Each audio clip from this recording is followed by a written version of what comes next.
Notre idée à nous, c'est un peu sur le modèle des ARS, des agences régionales de santé, qu'il y ait un préfet cohésion sociale et logement qui soit nommé dans ces unités-là pour, d'une certaine manière, prendre un ascendant, convaincre les élus locaux en particulier, avec qui il faut être en partenariat, qu'il faut bouger sur un certain nombre de choses.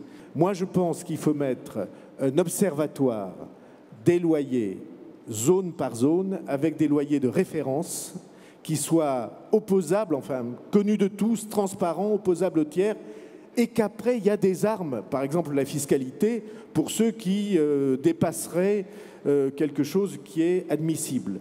Si vous signez ce contrat social, ça veut dire que vous approuvez aussi l'arrêt des expulsions sans solution d'hébergement ?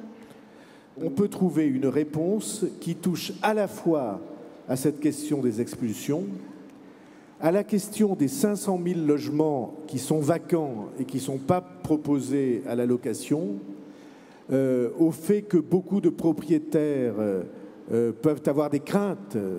Je pense, moi, qu'il faut inventer un mécanisme nouveau qui est une mutuelle d'initiative publique d'assurance des risques locatifs.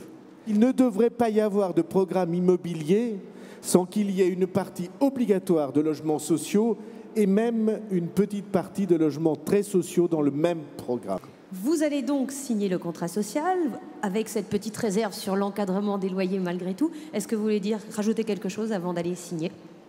Non, je veux dire simplement une chose, c'est que je prends cette signature au sérieux.